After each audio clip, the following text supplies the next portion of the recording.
না খেয়ে মরে যাবো স্যার, আমি আর এই কথা বলে না স্যার, আমার এই গাড়িটা ছাড়ে দেন স্যার, আমি না। প্রতিবন্ধী মানুষ আমি কি করে খাবো? আমার গাড়িটা লেগে গেলে এখন আমার তো চলার কোনো রাস্তাও নেই। কেমন ওখানে ভিক্ষা ছাড়া, ভিক্ষা করা ভালো নাকি এটা কর?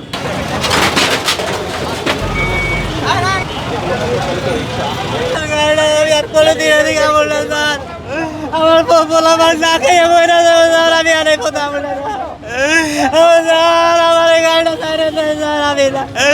আমি না খেয়ে মরে যাবো স্যার, আমার গাড়িটা ভাই আপনি মিলে ভাই আপনার পাঁচ মিনিট আমার এই সারা জীবন ভাই ভাই ভাই আমার এটা জানে দেন ভাই ভাই আমার জানে দেন ভাই ভাই আমার ভাই মিলে ভাই আমার আপনি অনুরোধ করে ভাই আমার এই গাড়িটা ভাই ছাড়ে দেন ভাই। আমি এদিকে আর আমু না ভাই, করলাম এদিকে আর আমু না ভাই ভাই, এদিকে আর আমু না ভাই। ওনাদের রিক্সা ভেঙে ফেলাটা কেমন যৌক্তিক আমার জানা নেই আসলে, কারণ ওনারা আলটিমেটলি দিন আনে দিন খাওয়া মানুষ। ওনাদের যদি কোনো কিছু নিতে হয় কেড়ে, তাহলে অবশ্যই আগে থেকে সেটার ব্যাপারে ওনাদেরকে জানিয়ে দেওয়া হোক, সতর্ক করা হোক। তারপর না হয় হচ্ছে এভাবে ওনাদের যে সম্বল আছে, এটাই তো তাদের রোজগারের একমাত্র সম্বল, তারপর না হয় দিবে।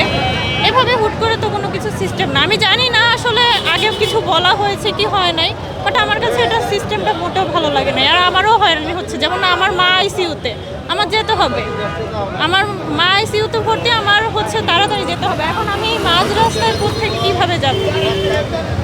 এটা সিস্টেম হতে পারে না। এটা আমাদের হয়রানি আর ওনাদেরও ভালো না, কারণ যেহেতু ওনারা রোজগার করার এটাই না। জানলে আমি আসতাম না, ঠিক আছে? আমি প্রতিবন্ধী মানুষ, আমি কি করে খাবো? আমার গাড়িটা লেগে গেলে এখন আমার তো চলার কোনো রাস্তাও নেই। কেমন ওখানে ভিক্ষা ছাড়া, ভিক্ষা করা ভালো নাকি এটা কর? আজকে আমি প্রতিবন্ধী মানুষ, আমার গাড়িটা লেগে গেলে কি না কেমন ভাই কর? তারা তো মনে করেন কোনো নিউজও তো দেওয়ার দরকার ছিল, তারা দেয় নাই কা।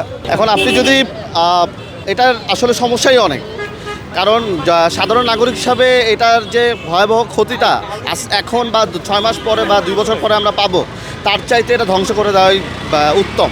আর তাছাড়া ওদেরকে অনেকবার বোঝানো হয়েছে, ওদের যে অবৈধ অটোরিকশার যে মালিক ছিল ওদের সাথে বক্তব্য মিটিং হয়েছিল কয়েকবার। মিটিংয়ের মধ্যে একই কথা হয়েছে যে ওরাও মেনে নিয়েছিল যে ওরা প্রধান সড়ক মহাসড়কে উঠবে না, এমনকি এও বলেছে যে 3 মাসের জন্য ডাম্পিংয়ে রাখবে। কিন্তু কেউ কারো কথা শুনে না, ওরাও ব্যাপরোয়াভাবে ওদের মতো করে ওরা চালাচ্ছে এবং নিয়ম না কারণ না মানার মতো যে একটা প্রতিযোগিতা তাই চলছে। 5ই আগস্টের পর একটি পট পরিবর্তন হয়েছে, নতুন সরকার এসছে, এরা অনেক কিছু ম্যান্ডেটের কারণে অনেক কিছু বলতে পারতো না, তারপরেও ওদেরকে অনেকভাবে বোঝানো হয়েছে। প্রতিদিন আমার মনে হয় কোটি কোটি টাকার ক্ষয়ক্ষতি হচ্ছে, কেউ বাইক নিয়ে বেরোতে পারছে না, কেউ গাড়ি নিয়ে বেরোতে পারছে না, তারপরেও ওদেরকে একটা নিয়ম নীতির মাধ্যমে বা মধ্যে চলার জন্য ব্যবস্থা করার অনেক ধরনের সুযোগ নেওয়া হয়েছে। এর মধ্যে ওদের মালিক সমিতির সাথে এদেরকে ডাম্পিং করা হবে, সব কিছু এরা মেনে নিয়েছে। তারপরেও গত 2-3 দিন ধরে আবারও একই যথারীতি ওদের যে আইন না মানার প্রবণতা, এমনকি ক্ষয়ক্ষতি হওয়ার যে একটা বিস্তর একটা অভিযোগ, এগুলো দেখাই যাচ্ছে। সো আজকে যেটা হচ্ছে এটা হয়তো খালি চোখে দেখলে আপনার মনে হবে যে না একটা মানুষের সম্পদ নষ্ট হচ্ছে, কিন্তু এই একটা অবৈধ যানের কারণে হাজারো হাজারো মানুষের উপকার হচ্ছে, এটা মেনে নিতে হবে। কারণ হাত নেই পা নেই, এদের জন্য শুরুতে কিন্তু এটাই হয়েছিল। প্রথমত জনপ্রিয়তা পেয়েছিল প্রতিবন্ধীরা এই গাড়িটা চালাতো, এরপরে এটা জনপ্রিয়তা পেতে পেতে এটা অবৈধ এমন পর্যায়ে যায় যে এই রিক্সাগুলা হাত পা নেই, এটা কিন্তু আরও ঝুঁকি। এরা গলির ভিতরে চালাইতে পারতো, কিন্তু এই হাত পা নাই সেই অজুহাতে আপনি একটা মহাসড়কে যেখানে বাস চলে, যেখানে ট্রাক চলে, আপনি নিজেও তো ঝুঁকির মধ্যে, সাথে আপনার যাত্রীকে নিয়েও ঝুঁকির মধ্যে আছে। তারপরেও এদেরকে মানবিক দৃষ্টি থেকে এদেরকে ছেড়ে দেওয়া হচ্ছে।